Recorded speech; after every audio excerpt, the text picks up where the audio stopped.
Base Fekodi International en direct de Kinshasa, notre cher et beau pays capital Nabiso, RDC Lokomakasi. Bonjour Nabatunion surtout et bon débit.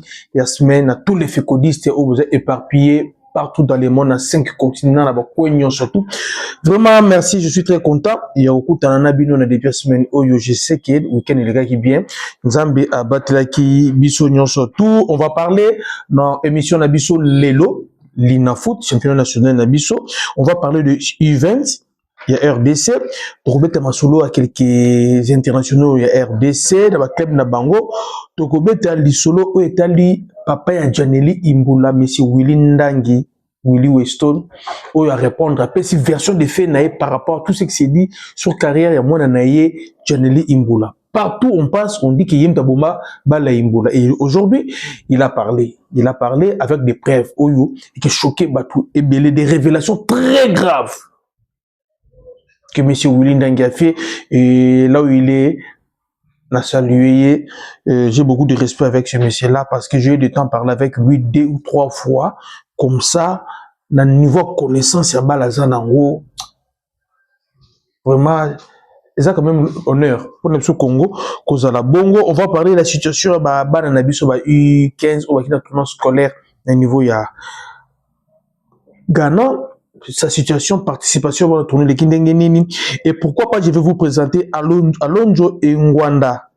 Ongena, un joueur congolais qui évolue en Hollande, on va parler. Et également, de lui, on va voir comment ça se passe. Nabalokuta, ou Ezali Koleka. Papa, Bana Fekodi. Toko Lelisa des sabres. Le côté l'équipe n'a pas page. Mais le côté l'équipe trop, le côté l'équipe trop. Toko Lelisa des sabres.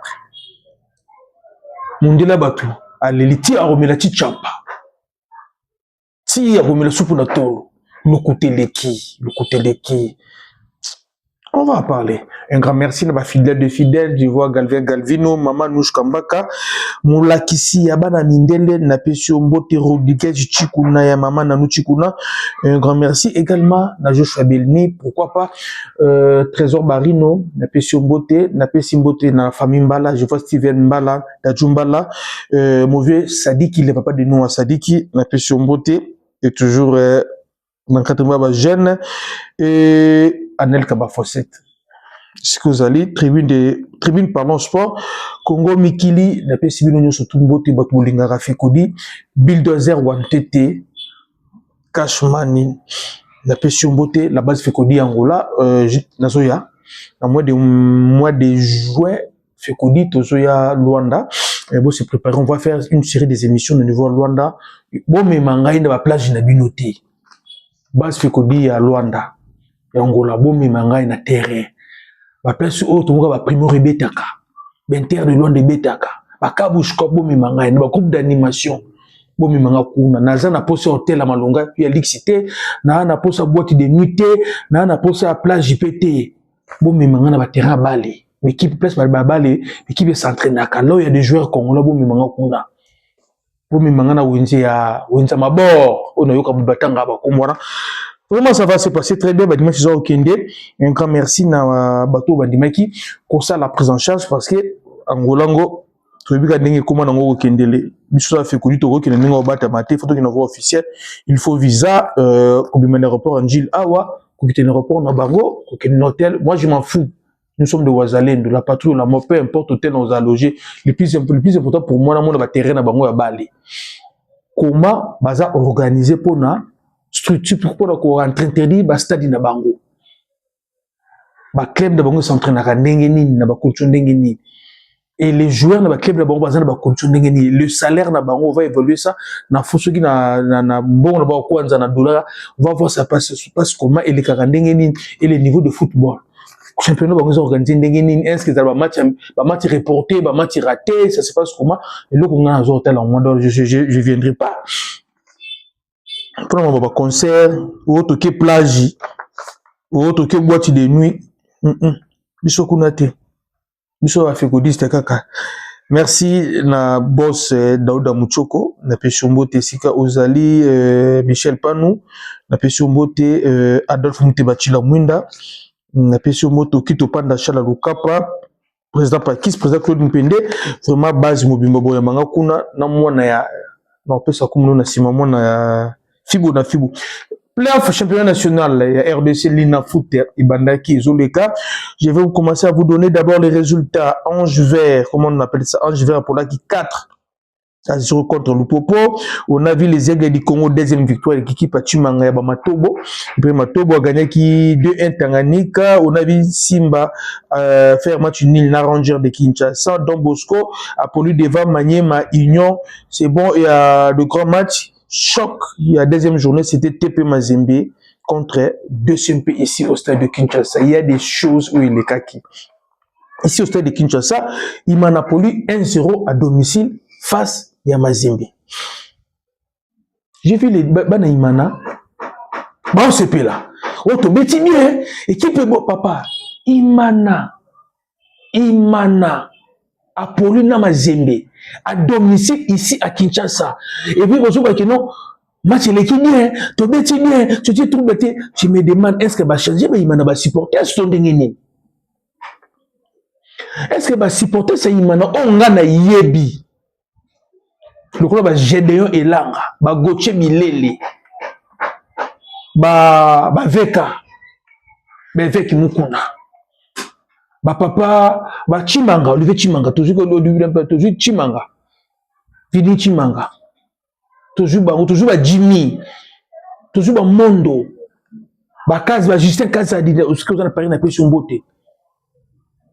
Va Fabio Capello na Paris, Baza Barumba Imana. Imana vraiment à Paulina Mazemba domicile à Kinshasa et ben Imana va dire que non oh tu bêtis bien tout mon équipe est bon Imana papa est-ce que va changer Imana va supporter son dingini papa Imana devant faire club devant Mazembe devant le Popo peu importe le match va se bêta ils aura pour gagner. Même ici, tu yemba, na Kinshasa ba banje bo yemba na veya veye biso nyonso na sima ya imana asombi mabata bilima ba pigeon imana na ba pigeon combat cage na Mbujimai na Mazembe abeta Mazembe 0 Mazembe banani Given Singuluma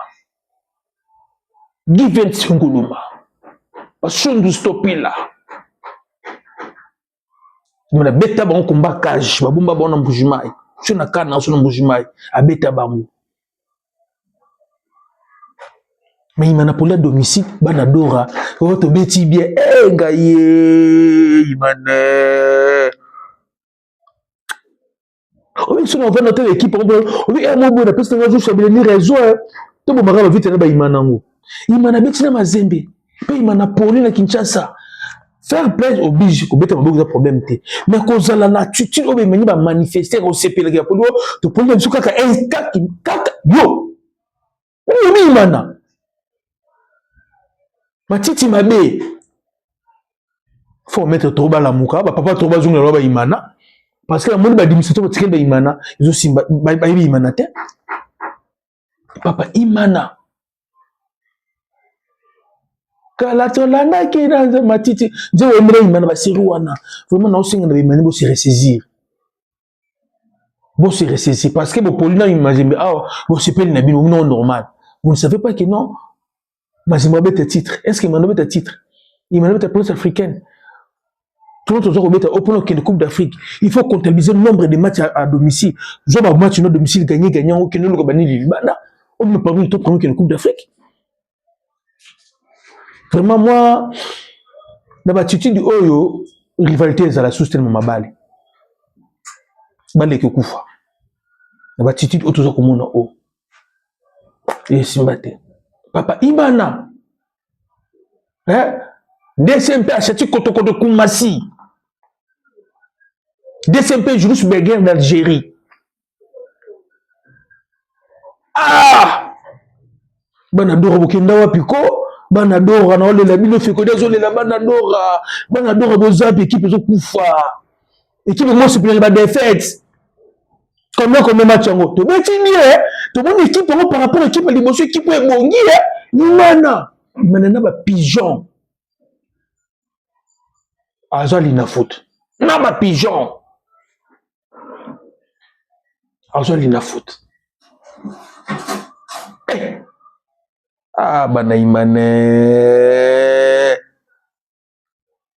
première année il y a comment il s'appelle Kidoda toboti Union Bilombe Imana une expérience à makasi te c'est la côté deuxième année de la Coupe d'Afrique mais première année on avait vu Imana Mamba Salaka un vrai Imanien peu importe l'adversaire Imana à cause c'est la défaite peu importe le vrai problème c'est Imana ils ont des supporters pour abandonner l'équipe les vrais problèmes c'est Imana ils ont des administrateurs là. Nous, au niveau Fécodi, nous sommes contents de faire payer le terrain. Et le meilleur a gagné sur le terrain. Mais de déplorer l'attitude d'il y a Baïmanien. Parce que après que pour là, pour mettre en bourse, c'est normal, il fallait qu'on fasse un retard, nous, les similitudes pour là. Parce que vous avez perdu 3 matchs dans la Kachanda. Vous trouvez ça normal. Banadora, vous se ressaisir. Vous se ressaisir. Parce que il m'a non na yebeli. Oh, il était là, âge de Fatima.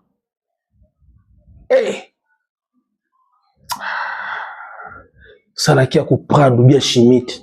Puis maintenant, ça a qualifié. Il m'a non na yebeli wana.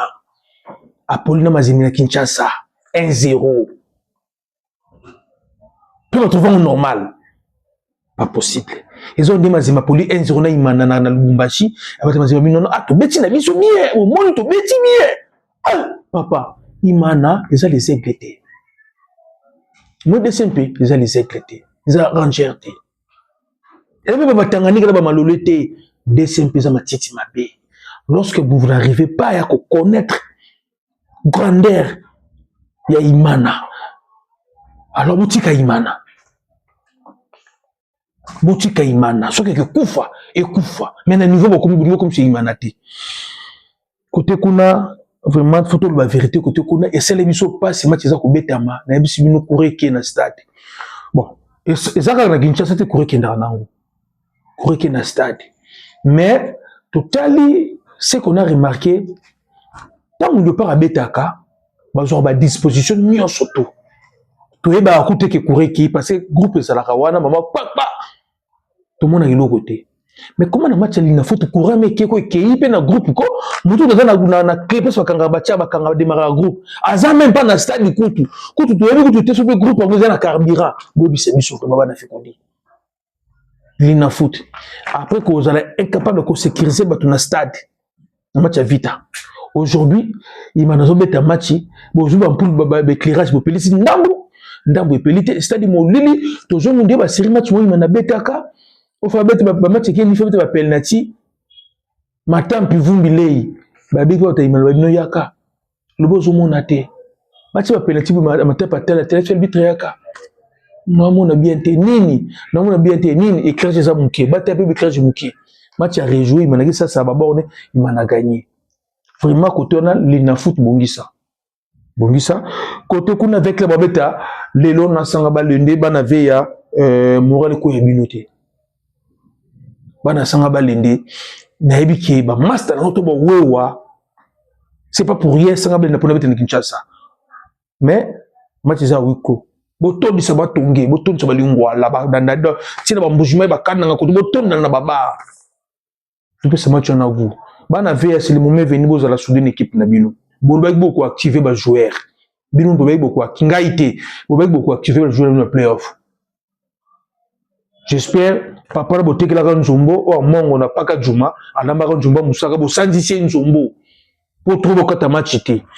Merci côté kuna les okende kitoko likamba courant to sengi bo bongisa côté kuna Léopard event de la République démocratique du Congo basé déjà en Égypte et tournoi event banda qui vous avez vu le titre un message bonagi chaque star de chaque pays a ça qui message pona kuyebisa athlète mboka do bazana tournoi event c'est bêta vraiment pour les avenir football africain côté kuna nous chez nous on avait choisi Cédric Bakambu baza côté kuna match bandaki déjà tourné bandaki première journée il y avait deux matchs l'Égypte pays hôte a gagné qui Afrique du Sud 1-0 Zambie a sali nul na Sierra Leone. Zambie c'est l'île Sierra Leone, U20, Bolo Kaka déjà. Nous, RDC, tombé dans le 2 contre Ghana, les matchs néné. C'est match makasi. Je demande à tous les fécodistes de mobiliser, de tout ça là, Kaka, tout soutenir Bananabiso. Et je vous signale qu'il y a beaucoup de managers, les recruteurs des agents, FIFA, bah ça sur place, kuna, bah ça côté na côté kuna, bonne chance na bango côté kuna, ministre de Boudimbo Zalagi na bango, on déplore seulement une chose parce que délégation, bah c'est pour ça c'est pas aucun été. Surtout l'équipe la phase des poules. Je me demande l'argent là qu'on est en train de cajoler là. Les gens bon ministre, bon famille à Fachi, tout ils allaient bon l'argent pour la République. Si c'était pour nous qui c'est là député mbongo, problème ils allaient rater. Kobaki c'est là-bas tout bon problème ils allaient rater. Et maintenant pour nous continuer d'abana baké kubunde lamboka, pour nous couper sabango batwa qui nous soutenir bango rien. Vous avez dit que vous rejoignez batwa Congo dans la Tunisie, Maroc, na banen bakende. Moi je suis en contact avec des gens qui sont au Maroc, en Égypte. Pour ça l'émission va mettre miroir Kamango, niveau Maroc va mettre Ko, va mettre Chouka, va mettre RDC. Bon c'est une la vérité ma Kaboun les pour les Kakoun. On a simplice quadra à niveau Maroc. Tout ça l'émission va expliquer bien parce que vous voulez prendre les gens sinon bah de côté qu'on a qui soutient l'équipe nationale. Mais bah ça là ka. Ouais, mais étudiant. Allez-y comprendre. Pas beaucoup makasi pe côté kuna et les kate bande konangai. On va parler de ce Oscar Kabouik, la pépite de football congolais du TP Mazembe. 2 matchs d'affilée na TP Mazembe azobetate par lobby pe na équipe professionnelle bazomo na été. Le jeune a manifesté souhait de Kobima. Na Mazembe comment Léondé Lissou. Joueur kokolo baté que non azu cop na kende. On dit na Mazembe comme bongo Mazembe a du mal à transférer ba joueur. So tel Mazembe beba na so na air à transfert a beba na ba joueur. Na pe na petit moza na Mazembe kuna ti lolo na zo caché na été. Abetaka. Mais petit pas du président n'est que non ba doser nan. Parce que tout le monde faut kende. Politique à bloquer ba joueur c'est pas mauvais. C'est un bon m'abêter. Mais les Mazembe oh on est sur Mazembe l'éloté. Pour bloquer des jeux, il faut mettre des moyens comme Moïse mettait à l'époque de Patouka bord de Alain Carré et des pour tout trésor. Donc Oscar Kabouik, fallait boutique à mettre à Chankas. Il y a event, faut mettre à event, car une event. Vous pouvez l'équipe nationale joueur, vous pouvez kotoyo et Simbaté pour soutenir Oscar Kabouik. Nous tous un syndicat ya ba club congolais, tous un Simon Oscar Kabouik, tout là le dossier Oyo, bana Mazembe Bofongola, je suis tout au chom pépi. Fabrice Ngomba et Lipenzo na Simba à Tanzanie, la finale de la Coupe de la Confédération. Chers amis, 2 ans, dans 3 ans, les équipes tanzaniennes ont battu 2 fois finale. Et nous au Congo, combien de fois? Je me rappelle encore les Simba ici, avec les gars, nous avons gagné 5-0 ici à Kinshasa. Et 3-1. La Tanzanie. Le jour les Yang Alal Mazembe les battait les 6-1 à Lubumbashi, les 4-2 à Tanzanie. Et qu'est-ce qu'ils ont fait pour qu'ils soient là où ils sont aujourd'hui et nous, comme Kokitaka, on a ces points. Dans la région, il y a Grand Lac. Je prends l'Est de la République démocratique du Congo, je prends Tanzanie, en fait, je prends l'Ouganda, Burundi et le Rwanda là. On prend même Tanzanie. Papa, il y avait pas une équipe qui pouvait résister devant le club congolais. Peut-être à l'exception, on avait une équipe de niveau Burundi. On appelait Vitalo de Burundi. Bambiaka baïma on appelait Vitalo de Burundi. Et le Moulaka Bilima, et le Mouli Veklep, et le Mouli Mana. Après, il y a Kolingi, le Mouli Vitae, à l'Ongoli Yango. Vitalo de Burundi. Bazana, numéro 7, na bango mo benge, to sur no makaye Kibindi Bindi. Bwebi défenseur imana moko boye latéral droit bano bengi mbala botu na mbala mom Kibindi Bindi na salaka ya azam mbangu on dit 26x3 azam ce qu'on a dribble té azam na mbangu na physique donc yeka ka soki baloga bo tirka ka liboso ya akini sambala wana ba botu na ba kapo bageta ba mbangu ti air moko mabwe ayama na ballon mabe pa fara na mbala batia mbala petit pot na mbala baba na mbala ma baluka be mbala kokola ndeta Ah, pour m'appeler mes bimères. Tibindi bindi. À part Vitaloana, il n'y avait rien. En 2012, Nakinara, comme mon Ouganda, Kozwakar, j'ai trouvé vipère. Oh, le Mazembe. Nous avons fait que c'est ok, l'État, carré de Malabon, pour l'hôtel, ou on a pas na ken na stade na bango, na tala match à vipère. Dans mon débat, équipe à première division na biso, même PPFT. Mais le vipère et le Mazembe de Coupe d'Afrique. Qu'est-ce que ils ont fait de spécial? Pour football na bango et mata et biso football na biso équité. Sauf que ba ninga ba l'équipe biso, le niveau que ba ninga ba atteindre le lot, biso tozo ko commenter sur football na biso. Qu'est-ce qu'ils ont fait? Parce que sur papa qui me paye, papa kala papa, l'argent qu'il mettait dans ba club, na ba au président ba au challenge dans ba club ko qualité. À l'époque de papa qui me paye, il va jouer dans ba cacher ba $10,000 té. So sombi joueur, bo sombelier, sono ba kiti, congélateur TV, ba casquette to bazali wana ba baguette bazali, ba fiche mungongo bazali ba papa qui bazabo tout na bango. À l'époque, c'était ceux qui ba sombi une équipe, ba sombi le congélateur, il y a 500 litres, TV il y a 21 pouces à kunki. Ba sombeli to 14 pouces en kunki, ba sombeli yango, sono ba kiti na zigida, ba sombeli tapis, ba sombeli ventilateur, c'est sili. Mais aujourd'hui, ba jour ba 5 000, ba 10 000, il y a béni. Mais là, on est ça là, les gens mettent du sérieux dans ma caméra. Nous, on est sous sérieux. Papa sérieux, réalité. Qui lui cru un jour, qu'un jour, a quitté Vita, à Québec en Tanzanie. Et moi, je vous parle. S'il y a un contrat qui vient de Tanzanie et quoi au Congo, à n'importe quel club à Congo, on a mis ce joueur, on a dirigeant.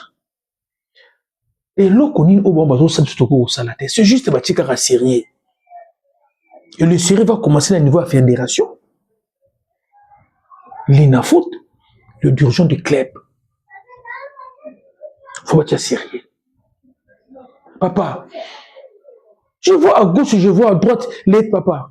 L'État, en France, le gouvernement français peut s'appeler Saint-Germain combien par an? Après ça, à Marseille, combien par an? Oui, vous savez ça. En Angleterre, moi je parle du gouvernement. Après ça, à club, combien par an? Comment ici les gens veulent que l'État puisse s'abattre club Bimboura? Ils ont un biloko l'État qui est ça là. Na biloko l'État qui est ça là. Il faut déjà battre club ça. On vous dit clair, vous professionnalisez l'équipe Nabino. On vous dit clair. Aujourd'hui, qui c'est bon on a balé pour l'équipe qui est musique aujourd'hui. Vous devez être capable de générer ma recette binomoko. Il faut faire kofa, il faut l'inafoot, balouka ba annoncer à bien, balouka ba partenaire à bien. Droit télé et coma. Ba sponsor ba ya. Et le dirigeant du club, à partenariat ba président ba fédération ba bo tia sérieux, balouka pour de façon que ba tuba zonga na stade, attraction zonga na stade. Ça fait mal hein. Ça fait mal côté Kuna Fabrice Ngoma, ça va. Fiston Kalala Mayele, Amimbe égyptien, na finale son équipe Pyramide, bah, la finale Ligue des Champions. Félicitations à Kalala Mayele. J'ai toujours dit ici, les gens qui parlent à gauche, qui parlent à droite, ici c'est la féconité au Bumbarate. Kalala, Akangara Baninga, une équipe nationale. Atiaka Kababi, papa, maintenant la club Azocha. Kalala dans la Kisko le Gabarabouana. Les buts qu'ils marquent en club, ce sont de mêmes buts retrouvés une équipe nationale. Les mecs qui calent la marque de l'équipe nationale, la club Nikuna, ils ont un style moko, une équipe nationale. Alors vous, les adeptes, quand la kanga kabaninga, papa, nous à l'équipe nationale, tu es ma kanga baninga. Tu as besoin de toucher la bisubi un point très. À tout dire kabal na minu, si tu marques pas, vanda naba, toucher la bisu kalala, kalala maïli. Félicitations. Naye Bakambu, pas de peur pour lui. Le temps qu'il va prendre en repos, ça va nous permettre à mettre la demi-finale, je pense. Dans la Ligue, la conférence Ligue na club Naye Betty Séville. Noah Sadi qui son père a fait une révélation en disant que l'enfant a voulu jouer la RDC contre toute attente, contre le Vazem Maré, il y a famille. La famille de Noah Sadiki, y compris mon vieux Francis Sadiki, ne voulait pas que Noah vienne à remettre dans le Congo, mais l'enfant a décidé lui-même. C'est ça le vrai problème. J'ai toujours dit ça. Il y a d'autres parents, bah, vivant ma condition bien à Kinshasa. Alors pour lui, à mon akaka mwana na na boti na poto, ake ne kobeta na Congo, ak papa. Botika be bloco wana. Des fois toujours le belra fait kofa. C'est comme ça pas aux l'habiter, la problème moko, et ça va parents qui ne veulent pas donner leurs enfants à l'équipe nationale. C'est qu'ils vont reprocher l'équipe na mboka. Ils ont l'équipe nationale. Ceux qui yo au Kenya poto nzela makolo. Au coma. Au bout du mois na poto. Ne pense pas qu'il peut tout Kenya poto nzela makolo. Ceux qui pour qu'il ne peut tout tekaka le pan ou demi le pan. Toi parents ba sala li kelmende ba sala na banji to yoka na époque. Au bout du mois na poto ne pense pas que condition de visa tilelo comme ça. Ceux qui prennent abino. Bon non mais la tia rouge avant qu'il des poteaux. Mais na Congo wa eba ke no ba milati ate ya mili kipi ya moteka na kopo. Bazali. Ceux qui disent que nous sommes pour Kinshasa, mais ce n'est pas des dit que non, tout le monde au Congo, bah, minité. Souffrance au vivant avec des poteaux, continue à me tomber dans la haute. Continue à me tomber dans la haute. Pour peu c'est bisubana, bah y remettre dans Congo. Boti kapé mo ko compliquer kabana na binopé. Na pèse exemple moi simple. Match RDC Maroc, match éliminatoire Coupe du Monde. Aller-retour, on a donné aux joueurs $40 000. C'est qu'on dit tout le monde $40 000. Même les Marocains ont $40 000. Est-ce que vous voyez bien? Je mets quiconque à défi. Pas classer parmi les 3 meilleures nations d'Afrique noire en termes de prime. RDC est à 40e. Les primes qui sont payées sur les joueurs ne sont pas. Ah, Seigneur.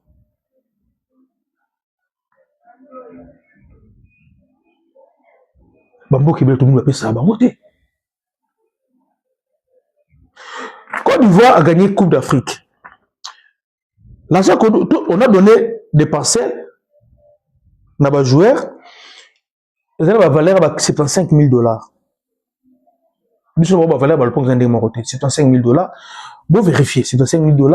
Et bon, on appelle ça Bango Boye dans l'ensemble de les $450 000, les champions d'Afrique. Mais les $450 000. Bon, on appelle ça Bango. Nous, je vois rien que Chan. Je vois Prado. Dans l'enveloppe. Prado, à l'époque, TX Wana, ils avaient 75 000 p. TX, c'est un sachet de Frima. Ils ont besoin d'une enveloppe. One équipe Chan. Si vous avez un joueur qui Coupe d'Afrique tout Oyo, dans Côte d'Ivoire, dans RDC, à Longwa qui est au 4e, Bosso l'année à Zalonet, dans la campagne, on a besoin combien? On vous dise la vérité. Besoin bon combien? Alors vous allez comprendre que non, ça ne sert à rien. Il y a qu'on loba rare ma pour Namboka. Vraiment à côté Kuna, ça va. Simo Banza, 22 buts en club. Que fait Mickey Simo Banza? 22 buts en club cette saison. Félicitations mon Namboka. Il n'y a pas à faire de débat. Banza, ton nom et qu'il y a au Tchébina Léopard. On a déjà compris, le système de jeu de l'entraîneur ne permet pas d'avoir un entraîneur. C'est la prolifique. Tout cela débatté. C'est le système de jeu de l'entraîneur. Alors, le système de jeu de l'entraîneur, si on a des médiateurs, on va tirer à Kanapoto. Bon, Tchababi. Si on a des médiateurs, on va tirer à Kanapoto. Bon, Tchababi. Gédéon Kaloulou et son club, basé dans la Ligue 1. Félicitations à lui. On va parler le dossier du jour. Il s'agit de la famille Imboula. Imboula, Johnny Imboula. Imboula, ce n'est pas le nom de papa d'Imboula. Son papa, c'est M. Willy Ndangi. Les intimes l'appellent Willy Weston. Imboula, c'est le nom de la famille de sa maman, qui est de l'Équateur. Willy Ndangi, il est du Bas-Congo.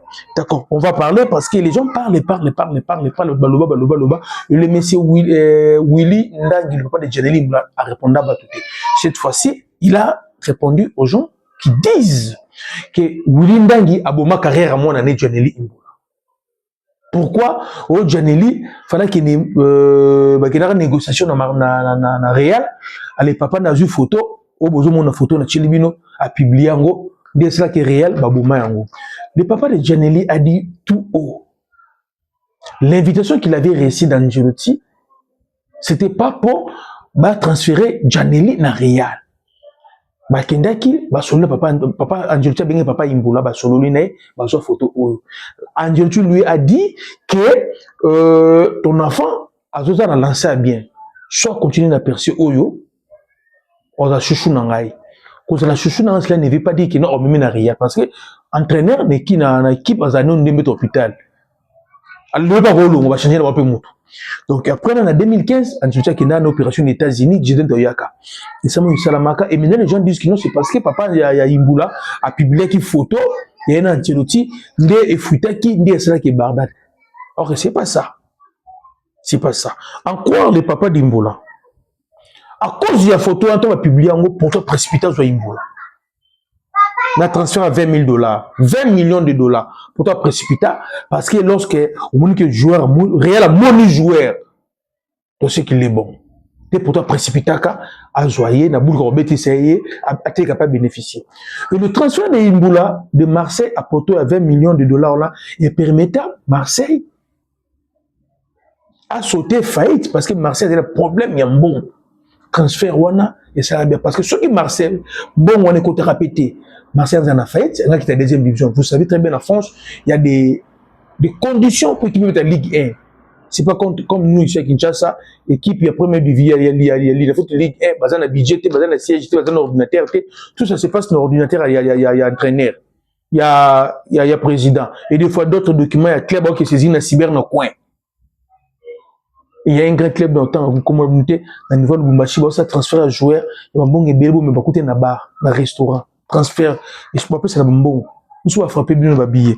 Donc, évoluant, c'est à cause de la photo, on est ça là, pour toi, Weleli, Janely Imbula. Sinon, le Willy Ndang, le papa de Janely Imbula.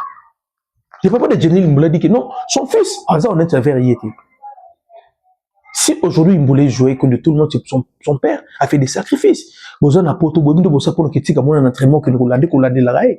Et c'est quelqu'un qui s'y connaît très bien dans le football. C'est pas pour rien les Canabaradio, il y a Poto, avec ma sous la balle. Bah ça y est, interview tout le monde dans le journaux. Alors que Janely Imbula avait 4 ans, le papa de Janely Imbula avait triché. À quel cas le licence il y a Sénégalais, il y a 6 ans, Janely Imbula avait tararo. Parce qu'en France, il faut en 6 ans pour avoir ma balle. Janely avait encore 4 ans, les alagis, papa de mon habit à balle, à produire la licence. Des sacrifices que papa fait à son fils. Moi, je suis en côté, à bêter la licence à Sénégalais. Janely, il a commencé à jouer la balle comme un Sénégalais. Révélation. Mais Batu Bazolinga, Kolobaraka, Yangote. Le papa d'Imbula est allé très loin. Disons que ce qui Janely carrière n'est comme c'est pas lui, c'est parce que son fils Janely Imbula a travaillé. Un joueur professionnel, c'est un bosseur. Alors Janely c'est pas un bosseur.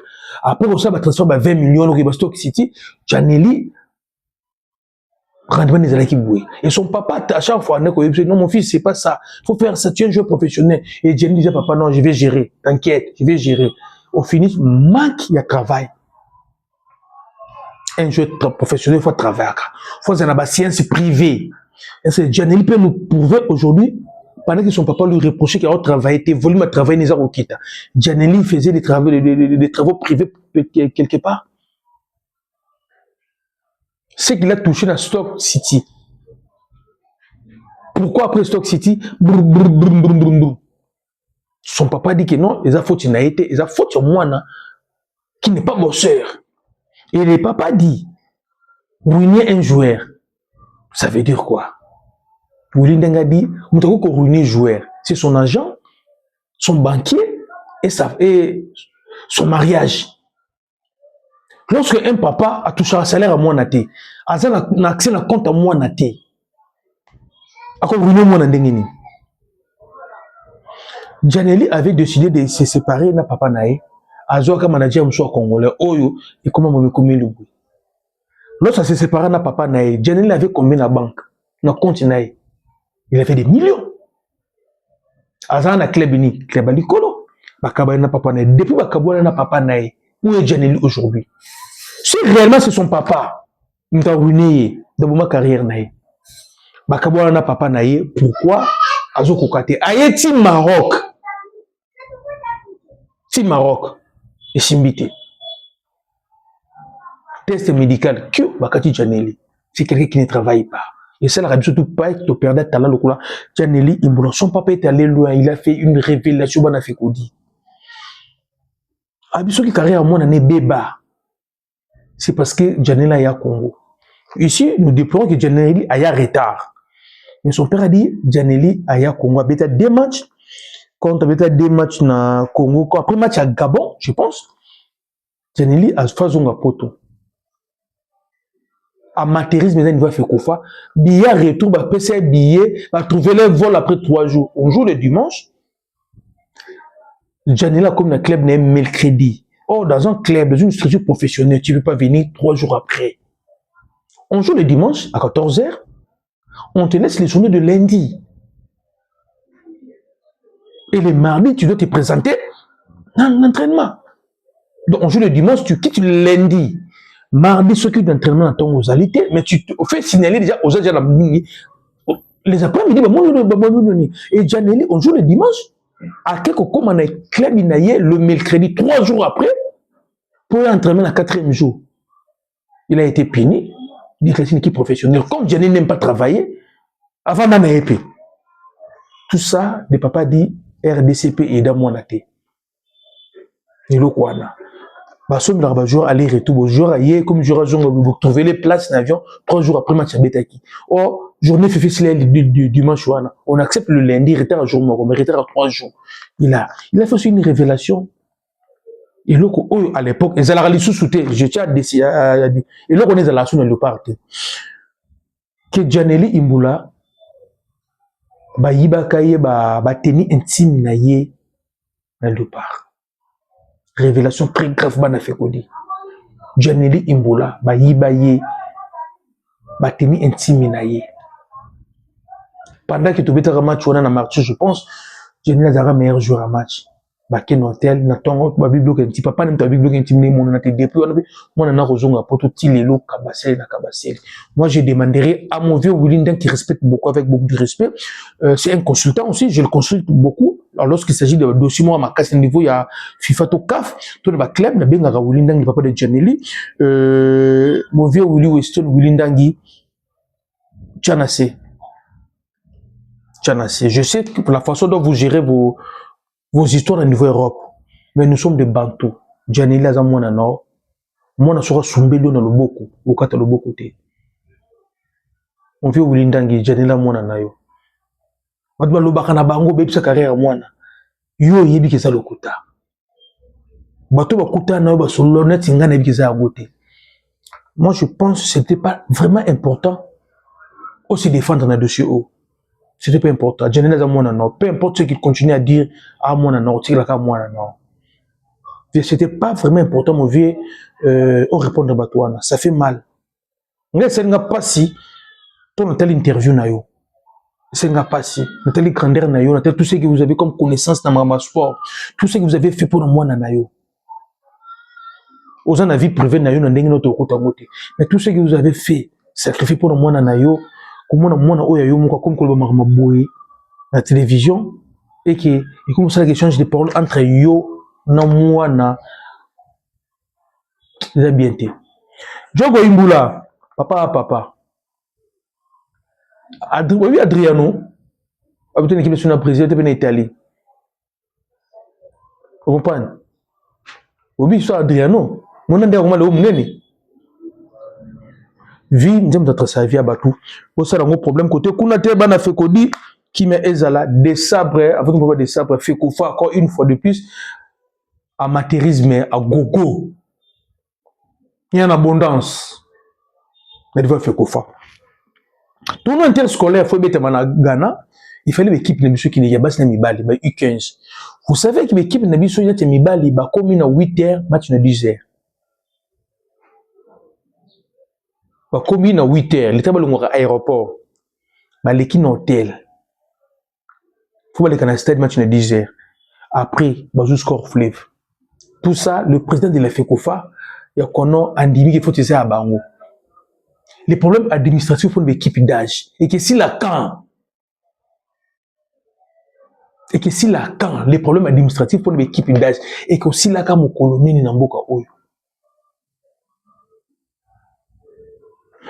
Vraiment, pas si. J'ai reçu 17 appels. J'ai mis 17 appels. Les gens m'ont posé la question sur Alonjo Ngwanda Ungenda. On a dit que non, il a opté pour la RDC. Coach de Sabre a sélectionné pour le mois de juin. Bada fait qu'on dit, tout tika koko c'est la RDC Sabre, pas problème. Ce que joueur je veux tabel na poto, tu as besoin naï. T'as poto kakaté. Si y a un Congolais quelque part, je veux tabel libère tu as na posa naï. Mais qu'on surcharge un entraîneur, na makamusu c'est un peu de l'okuta et ça limité. Alonjo a ça mauvais thé. Alonso Azam VT, il est né le 21, il est né le 27 janvier 2003, il a 22 ans aujourd'hui. C'est un milieu, il est même milieu de terrain, milieu offensif. Il a 1425 minutes dans le jeu naïe, 17 fois titulaire sur 31 fois, 17 fois titulaire, 6 fois à côté Kabimaki, son club c'est Utrecht. Ils ont 4 dans le championnat, il y a Hollande. Les habitants dans le championnat, il y a Hollande. Le petit Alonso n'a jamais été contacté par coach de Sabre. Le page qui publie que Alonso a commis Congolais, Bako Sibino. Alonso Ngwanda Ungena n'a jamais été contacté par le coach de Sabre. Un joueur a déjà congolais a Koko Maliopa lorsqu'il a un passeport de service RDC. Tant qu'il a un angoté, tout le barangoté. Donc le petit il n'est pas mauvais, il est bon, sauf que il n'a jamais été contacté par l'entraîneur. C'est même par un de vos salles à Kapouadi. Vraiment, côté Kuna, au Dunga Toloba, Yangwana, de Sabre, il est là, il est en train de travailler dur et dur et dur, sauf que qu'on se dise quand même la vérité, jusque-là, il y a une fossée entre coach de Sabre et les gens de la FECOFA. Coach travaille seul, à cela qu'un rapport de la FECOFA, et les gens de FECOFA, appuyer à coach. Il y a beaucoup d'erreurs, tout le monde n'a pas coach, c'est parce que coach n'est pas vraiment contrôlé par la FECOFA. Les gens de la FECOFA ne contrôlent pas coach. Les gens de la FECOFA n'appuient pas coach. Les gens de la FECOFA n'ont pas la maîtrise sur tout ce que l'entraîneur est en train de faire. Basé la maîtrise Wanate. On peut poser la question à n'importe qui aujourd'hui au niveau de FECOFA. Les dates exactes, il y a un match amical de Port-Obet dans le mois de juin. Les conditions papa basé la entraîneur aya. Tout ce qu'entraîneur tindi la gabango, ba débattre gangote, ba gouba kaka. Alors, est-ce qu'on peut compter toujours dans Connor? Compter toujours dans Connor. Quels sont les moyens mis en disposition il y a le coach pour nous contacter les joueurs? Si le coach contacte des joueurs, c'est pas mauvais. Alors la direction technique nationale Nabiso, on prend les gens, on a 15 abatou, on a gagné pour la score fleuve, sans préparation. Il y a administratif pendant